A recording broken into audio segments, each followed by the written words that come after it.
Hello everyone. हम फिर हाजिर हैं एक नई कहानी के साथ। इस कहानी का नाम है गहराई। आज की कहानी कुछ अलग है।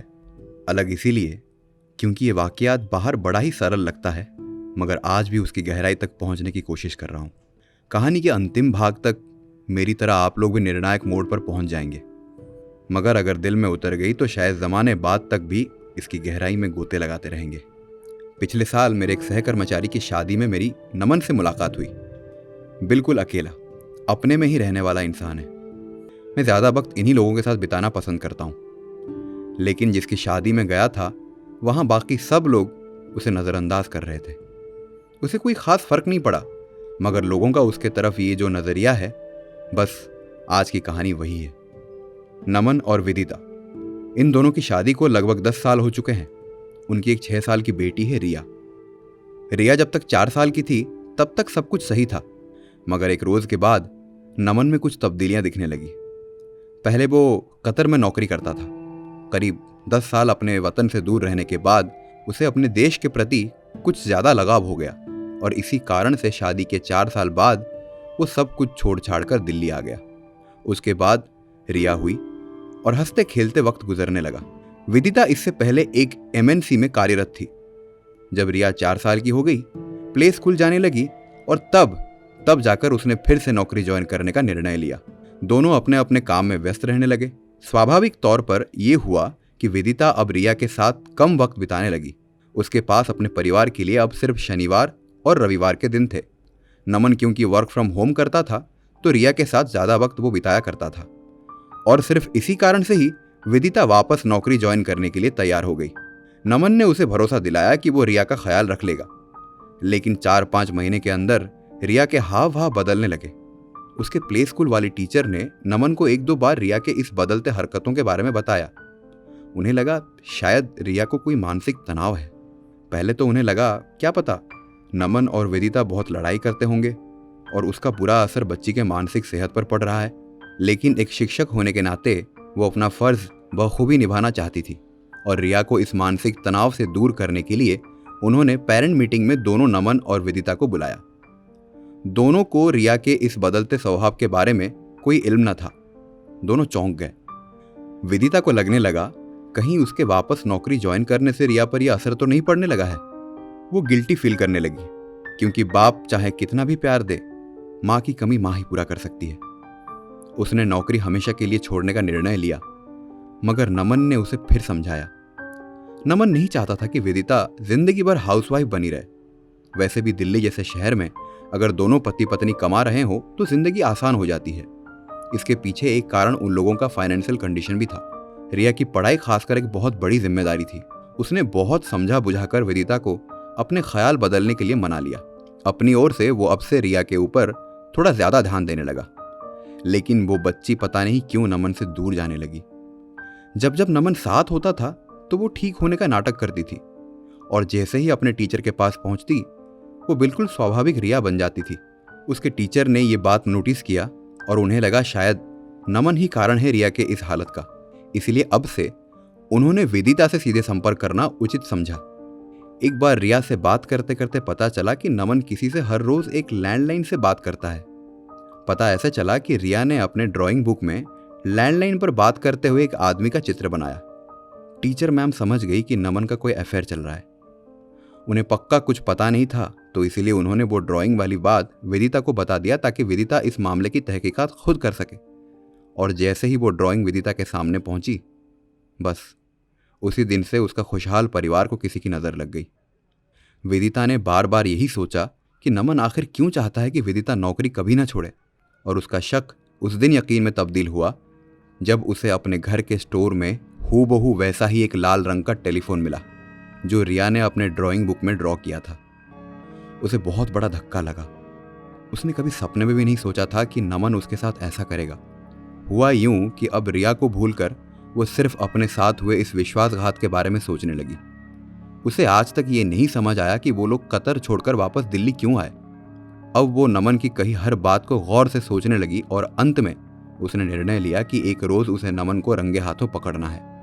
उसने चुपके से अपने घर की चाबी की एक डुप्लीकेट कॉपी बनवाई और चुपचाप ऑफिस चल दी। अचानक लंच के बाद आकर घर पहुंच गई। और उसने देखा नमन फोन पर किसी से बात कर रहा है। उसे देखते ही नमन ने तुरंत फोन काट दिया। मामला बिल्कुल साफ था। वेदिता चीखना चाहती थी, चिल्लाना चाहती थी, बहुत सारे सवाल थे उसके मन में, लेकिन उसने ऐसी कोई प्रतिक्रिया नहीं दी। ठंडे लहजे में उसने डिवोर्स लेने की बात कह दी। नमन ने बहुत कोशिश की उसे समझाने की, मगर वेदिता के लाख पूछने पर भी उसने कभी नहीं बताया कि आखिर वो किससे फोन पर बात करता है। वेदिता इतना फ्रस्ट्रेट हो गई कि उसने अपना बैग पैक किया और रिया को साथ लिए घर से निकलने लगी। नमन ने पैर पकड़कर उसे रोक लिया और अंत में उसने बताया कि वो अपने पापा से बात करता है। ये बात सुनकर वेदिता सर पे हाथ रखे धड़ से नीचे बैठ गई। नमन को लगा शायद वेदिता उसके बातों पर यकीन नहीं कर रही है, तो उसने सबूत के तौर पर कॉल रिकॉर्ड मंगवाकर दिखाया और वो सही कह रहा था। सारे कॉल्स एक ही नंबर को किए गए थे, जो कि उसके पिताजी का नंबर है। लेकिन वेदिता और भी परेशान होने लगी। उसे समझ आया कि रिया के इस बर्ताव के लिए नमन ही जिम्मेदार है, और वो नमन ही है जिसे साइकियाट्रिस्ट की जरूरत है, क्योंकि नमन के पिता को गुजरे अब 5 साल हो चुके थे। उसने नमन को गले लगा लिया और समझाने लगी कि वो लोग किसी साइकियाट्रिस्ट से बात कर सकते हैं। ये बहुत आम बात है, कोई ऐसी बात नहीं कि लोग पागल समझने लगेंगे। इमोशनल ट्रॉमा एक ऐसी चीज है जो दिमाग में घर कर जाती है, और इसीलिए लोग साइकियाट्रिस्ट के पास जाते हैं। लेकिन दुनिया क्या कहेगी ये सोचकर बहुत सारे ऐसे लोग हैं जो उसी ट्रॉमा के साथ जिंदगी बिता देते हैं, और जब पानी सर चढ़ जाता है तब कुछ लोग खुदकुशी भी कर लेते हैं। इतना समझाने के बाद भी नमन यही कह रहा था कि this is not what you think it is. I am completely normal, it's just a habit. जिसे लोग चाय पीते हैं ठीक वैसे ही है। वेदिता ने पूछा कि कैसे ये नॉर्मल है? जो इंसान मर चुका है तुम उससे बात करते हो, क्या जवाब आता है फोन के उस पार से? तुम्हें कोई आवाज सुनाई देती है? अगर सुनाई देती है देन इट्स कंप्लीटली एबनॉर्मल। नमन ने कहा, तुम बात की गहराई को समझो। जब मैं घर पे था तब हर रोज किसी ना किसी बात को लेकर मेरे पिताजी से मेरी बहस हुआ करती थी, मगर जब मैं बाहर निकल गया तब मुझे उनकी कमी महसूस हुई। हम लोगों का एक नियम था कि चाहे जो भी हो जाए हर रोज फोन पर बात करेंगे। शुरू में तो मुझे चिढ़ होती थी कि वो मुझे अपने कंट्रोल में रखना चाहते हैं, मगर ऐसा नहीं है। यही वो चीज है जो मुझे महसूस कराती है कि वो हमेशा मेरे पास है। मुझे पता है फोन के उस पार कोई नहीं है, कोई भी नहीं है वहां जवाब देने के लिए, मगर कौन है जो वो नहीं है? हाँ, उनकी कमी ही उनकी मौजूदगी है, और ये मौजूदगी मैं हमेशा महसूस करना चाहता हूं। जब मैं रिया के साथ वक्त बिताता हूं तो मुझे वो और भी ज्यादा याद आते हैं। उनका ना होने का एहसास खत्म हो जाएगा तो शायद उस रोज वो भी हमेशा के लिए चले जाएंगे मेरी जिंदगी से, और मैं यही तो नहीं चाहता। मैं पागल नहीं हूं, बस एक तरीका है। इंसान की फितरत है, जब वो जिंदगी में खुश रहता है तब वो अपने सारे गम भूल जाता है। उस वक्त उसे सिर्फ वही दिखाई देता है जो उसके सामने है, लेकिन अपने अस्तित्व को कोई कैसे भूल सकता है? ये फोन जब भी देखता हूं तो मुझे उनकी याद आती है। आखिरी बार पापा की 13वीं में मैंने इसे एक कोने में पड़ा हुआ देखा। किसी को कुछ बिना कहे मैंने ले लिया। वेदिता सब कुछ समझ रही थी, मगर वो सिर्फ इसी बात को लेकर परेशान थी कि ये सब रिया पर कोई बुरा असर न डाले।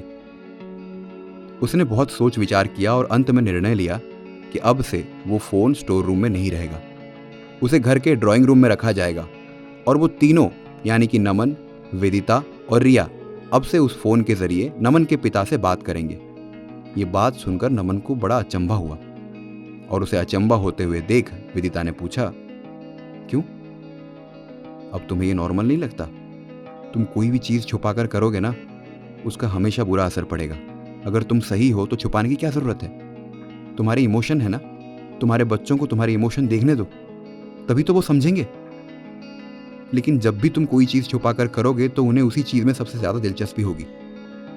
हम उन्हें हर रोज अपनी खुशी भी बता सकते हैं। यूं समझो, ऊपर कोई शक्ति है या कोई साया जो हमेशा हमारे साथ रहेगा। जैसे हम भगवान के फोटो से बात करते हैं, ये बिल्कुल वैसा ही तो है। हमारे लिए वो भगवान ही तो है। नमन समझ गया, और ये सब सुनकर उसकी आंखों से आंसू आने लगे। उसने कभी सोचा नहीं था कि वेदिता जैसी लड़की उसकी जिंदगी में आएगी जो उसे इस हद तक समझ पाएगी। उस रोज के बाद से यही हुआ। घर में आते जाते आस पड़ोस के लोगों को इस बारे में पता चला तो उन्हें लगा कि यह परिवार पागल हो चुका है, और यही कारण है कि नमन कहीं भी जाता है लोग उसे आज भी नज़रअंदाज करते हैं। एक बात तो मैं दावे के साथ कह सकता हूं कि लोग चाहे कुछ भी कहें, इस बात की गहराई उस रोज़ समझ आएगी जब लोगों के साथ भी कुछ ऐसा ही होगा। तब शायद उन लोगों का नमन को देखने का नज़रिया बदल जाए। उम्मीद है आपको ये कहानी अच्छी लगी होगी। हम फिर मिलेंगे एक नई कहानी के साथ। तब तक के लिए स्वस्थ रहिए, व्यस्त रहिए और मस्त रहिए।